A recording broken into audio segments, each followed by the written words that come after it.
Hello everyone. Okay, we're almost there to halfway on the second day. So we've got a fantastic session to take us into lunch. I mentioned earlier about the travel industry and disruption. The travel industry has obviously been disrupted, probably one of the first industries to be completely disrupted by the new wave of digital, and then once again with those likes of Airbnb. But to talk us through how you make that travel industry work and how you use data, how you get that travel marketing correct. We've heard a lot about how you use programmatic, how you're using data. So here we have with us the Senior Marketing Director for Expedia, EMEA. Let's welcome Andrew Cocker to the stage.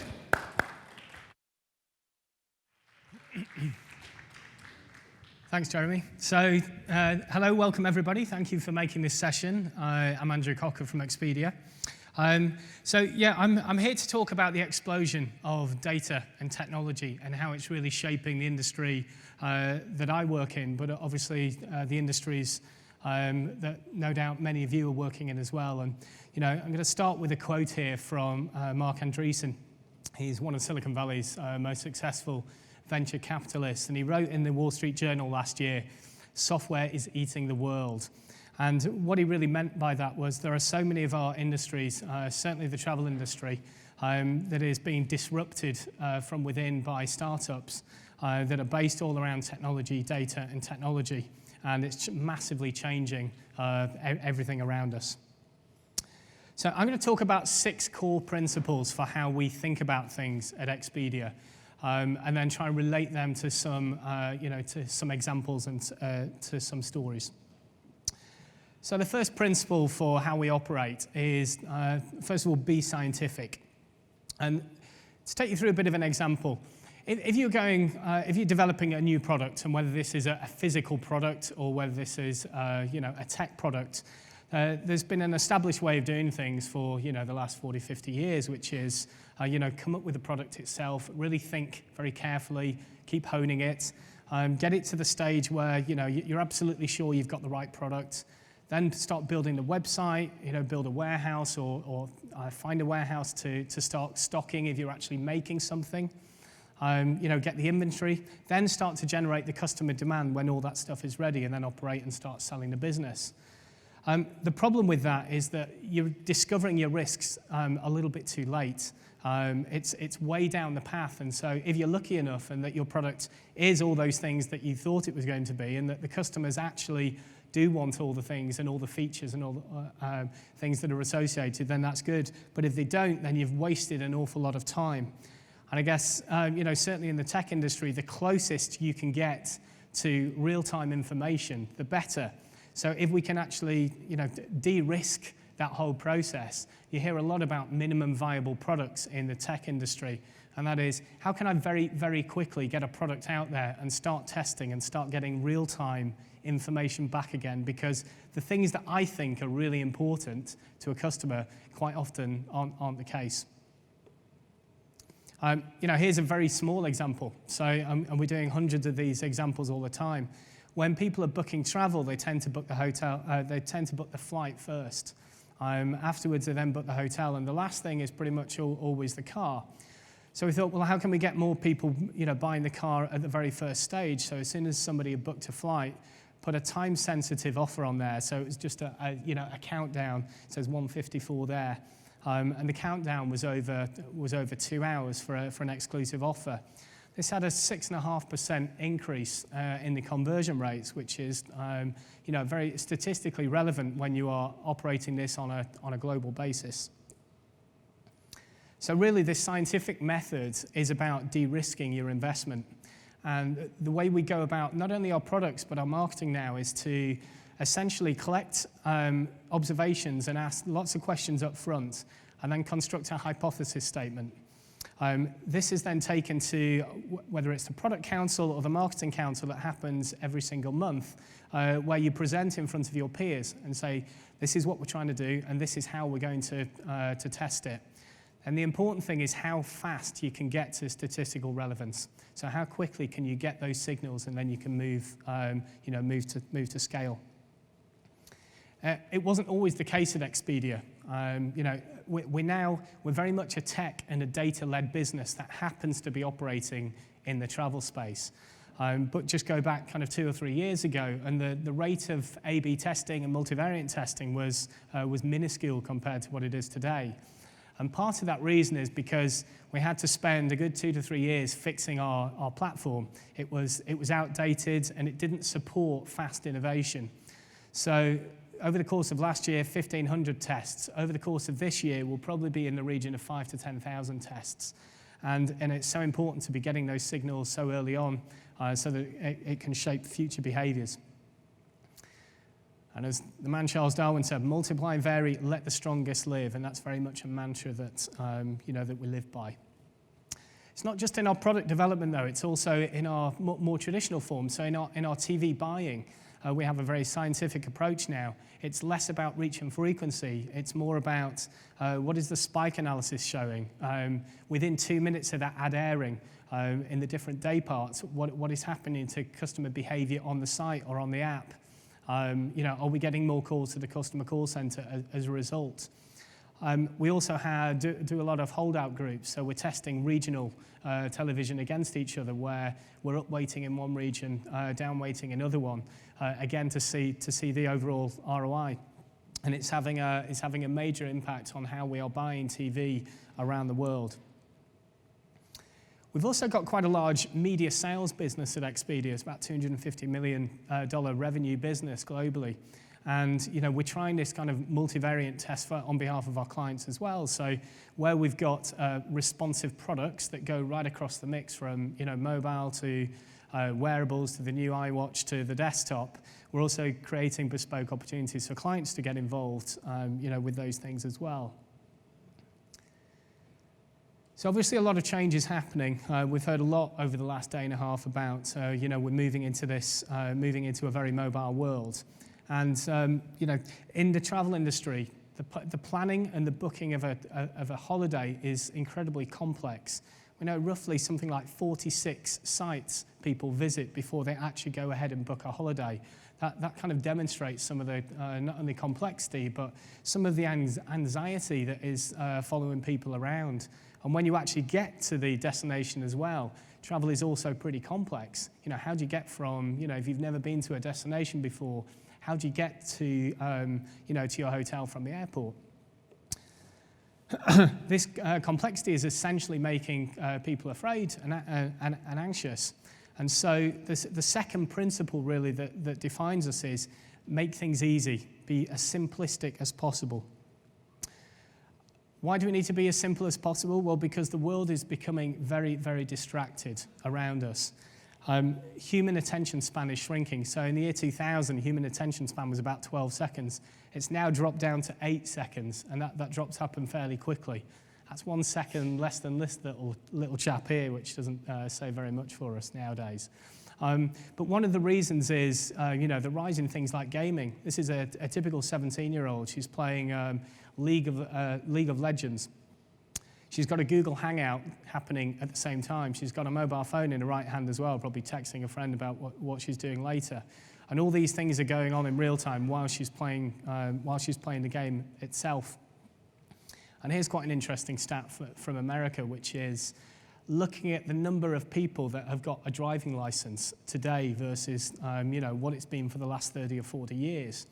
And if you look there on the top line, that's the ages 20 to 24.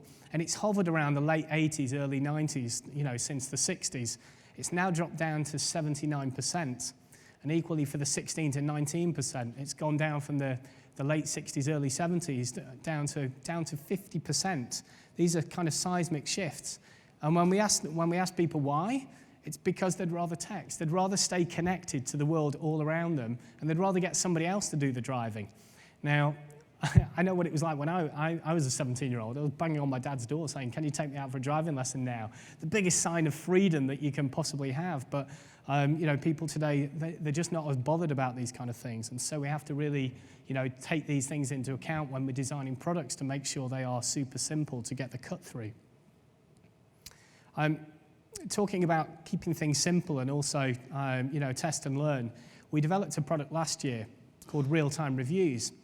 Now, this was built on the premise that we were getting quite a few customer complaints when people came back, returned from a holiday, And the complaint was always either about the hotel or the airline, the flight over there, neither of which we operate and can do anything about. And we certainly can't do anything about it once people have come back and had their 2-week holiday. So we developed a very simple product where we messaged quite a small number of people in a small number of hotels just after they'd checked in. And it was a simple smiley face or sad face.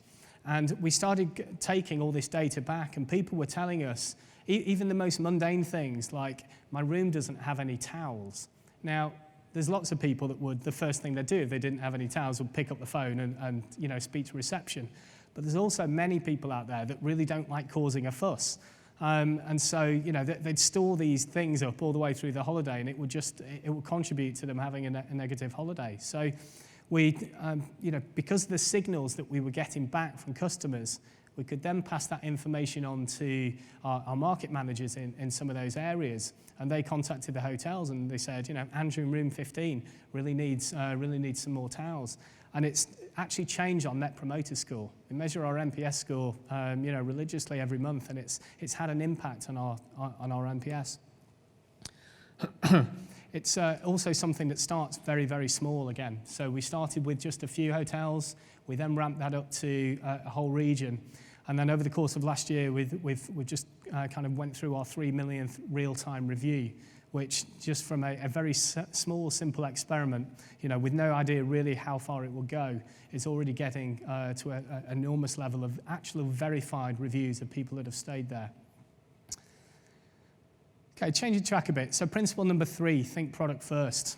2 very different companies here, Coca-Cola and Uber. And for Coca-Cola, they've existed selling, fizzy pop, sweet fizzy pop for a number of years.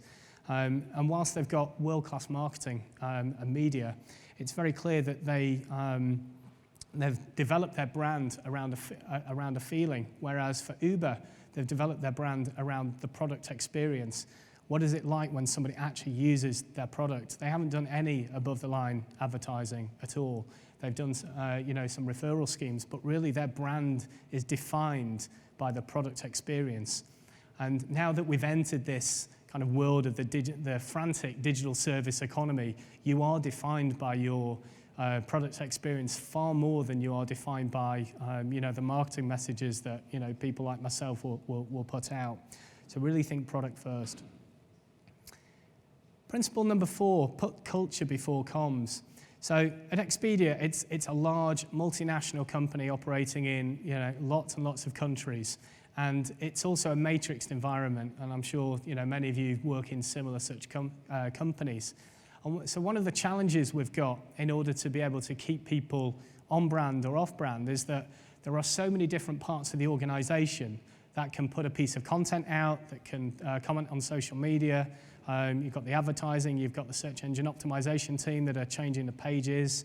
We've got the people who write the copy on the hotel, the destination pages, all of these things, they're all operated by different parts of the company. So if you're going to present a cohesive and consistent brand, how do you do that?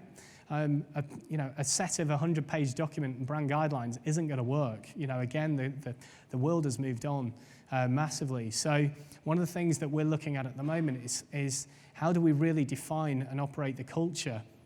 Because that will, if we've defined and celebrated the best parts of the culture, that helps people to really understand whether they're being on brand or off brand themselves. And so whilst you've got a brand department that will spend every waking minute thinking about this challenge and this problem, we can't be a bottleneck for the rest of the organization. So having a system or a process in this way to really help people understand that is something that we're working on right now. So principle number 5, design around data, not devices. This is really, really crucial. I've heard a lot over the last kind of 6 to 12 months about, having to be mobile first. I don't think that's right, and it's not. We don't believe that mobile first is actually the right thing to do. Yes, spending more time on mobile devices is on the massive rise. 57% of people are spending time on their smartphone over desktop. We're seeing the changes massively at Expedia. 2 years ago, desktop accounted for 75% of all of our activity. And so it's obviously dropping very quickly. 1 in 4 transactions are now on mobile. 800,000 mobile searches are made every day, and there's over 1 million views a week of our app itinerary pages. But unless you're designing for every single device, then you're really missing a trick. So whilst mobile is incredibly important for us, desktop, wearables, tablets are equally as important, because what we're finding in the travel booking process is you don't just stick to one device. You might use 4 different devices from the first time you thought about planning and booking travel all the way through to when you're in destination and you're using your mobile whilst you're there. And what's equally happening in the industry is that this cost of computing and storing data has fallen dramatically. And what the impact of that is, we've got a ridiculous amount of data that we're playing with every day. Over 78 billion rows of consumer behavior data we're processing every single week. And the reason why that's probably more so in the travel industry than most is because a flight price today versus a flight price this afternoon versus a flight price in 2 days' time are all completely different. And so not only have you got many different permutations and combinations of going to a country via somewhere else, you've also got dynamic pricing. So this is a reason why the company is geared towards data science and analysis and test and learn, because that's the way that the industry is kind of taking us. Last year over 5 billion air searches. It's fundamentally it's a huge part of the business, but how are we using that data and those signals from what people are saying? So we're not just talking about price. We're starting to see, for some people, price isn't the only factor. They want to know what aircraft type. Is it the new A380? Is it super silent? Is the Wi-Fi on board? Is there a power socket by my seat? What's the entertainment system like? Who's giving me the best food? So all of these things are going into the product development process now to try and give as much clarity as possible to people at the time of booking. Here's another example. Flight prices have dropped to New York on your dates. You can now set up a price alert, so that if you know where 50% of our audience knows where they're going to go and roughly when they're going to go. So if you can set up a price alert to say, yeah, I know I've got to go to New York City from Seattle, in November, we'll send somebody a daily price alert so that you can really start to track the difference in pricing. And if you log back in whatever device you're on, whether it's your mobile, whether it's your tablet, whether it's your desktop, it's all saved in effectively your scratch pad in there, which keeps all this information. So it's really helping customers by using data at scale. This is an example of where all of the information we're getting from RouteHappy, which is amalgamating lots of sources of real-time reviews into and basically developing a score. So this flight is rated 7.9 out of 10 because of these 6 different things, and it's not just about price. And we're seeing big differences in the number of people that are booking certain flights as a result of us presenting this information within the booking funnel. So last principle now, principle 6, purpose-driven. And there's a couple of big studies that have recently been done, one by Millward Brown, another by Havas, and it looks at the companies that manage to really operationalize a simple yet common purpose despite the complexity and fragmentation that exists both in their own companies and the industry themselves. So everything from the Doves of this world to the Patagonias to the Chipotle, they're driven, they get out of bed for a core purpose, as well as making profits and as well as doing other things. That they internally they are driven by doing some good in the world. An example we've got at Expedia that we ran last year was after the typhoon hit the Philippines. Here's a country that is solely its GDP is a huge part of it is tracked directly to tourism, and 8% of the people are actually employed in tourism. So after a natural disaster, not only is it terrible news for the country, but people stop visiting the country as well, even though large parts of the country are absolutely fine. So we ran a campaign with Newsworks and last year where Lots of media owners donated a page of advertising. We created a campaign and we ran a whole bunch of things across the Expedia global network, across social, across all our assets. Really talking about the fact that the Philippines was very much still open for business, and out of the 5,000 or so islands that are on the Philippines, the vast majority of them were still okay. And we saw a real shift in the numbers of people both researching, planning, and then booking a holiday to the Philippines as a result. Okay, so 4 minutes to go, the obligatory recap slide. As I said, data and technology really revolutionizing the industry that I'm working in here at Expedia.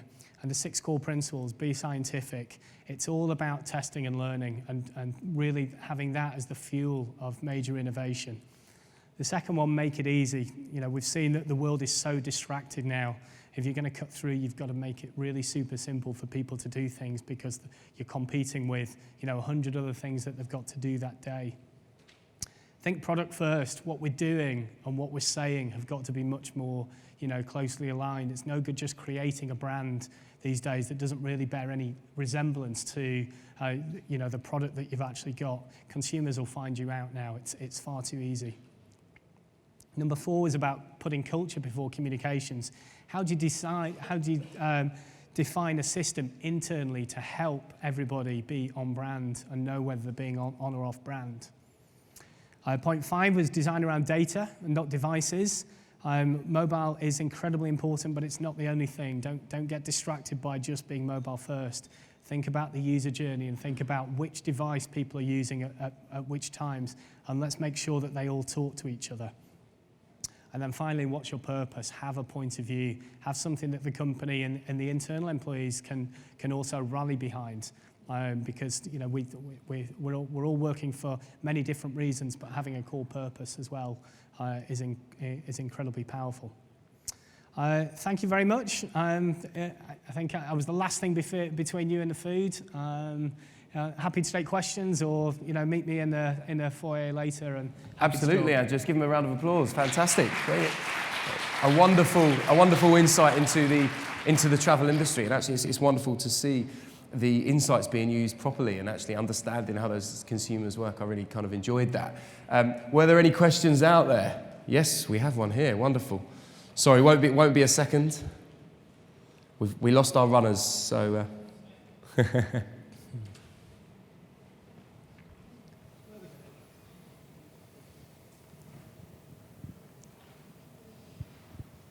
Hi, Nadia from PhD.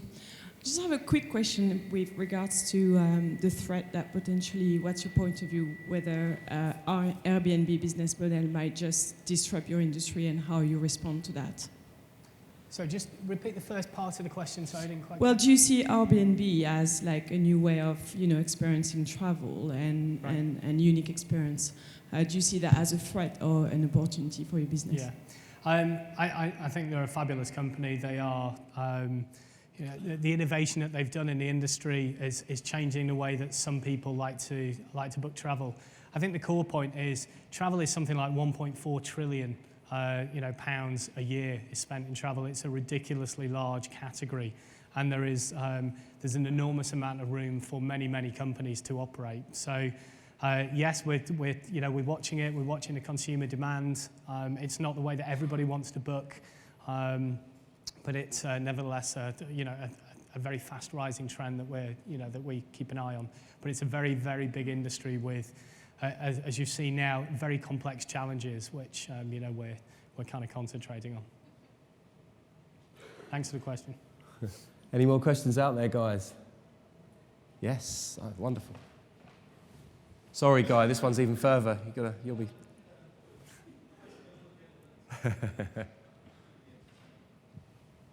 You have good firm leg muscles by the end of this. Hi, this is Grace from Cathay Pacific Airways.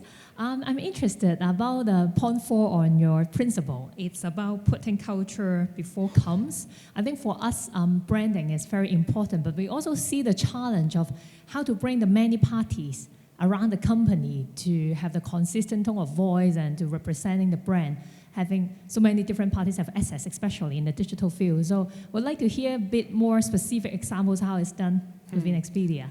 Yeah, Thank so we're not masters of this by any stretch. So I joined the company 5 months ago. It's a big thing that we're working on right now, which is how do we present that cohesiveness? And you know, the route that we've decided to go down is really defining the culture and making that you know, a core part of every employee's kind of daily life. To be honest, we're right at the very start of it. But unless people know exactly what it is to do things the Expedia way, we can't hope for them to understand whether they're going to be on or off brand. And it's not going to be the only thing that we work. You know, there's lots of traditional examples of, you know, of brand management, but you know, in a company like, you know, like yours and ours, unless you've got the culture right from the beginning, then it's going to be, I think personally, it's going to be really difficult to, you know, to ensure that you have that cohesive brand. Ask me in another kind of 9 months, and I'll probably have a bunch of examples, both good and bad. Well, thank you very much, Andrew. That was much appreciated. Thank you.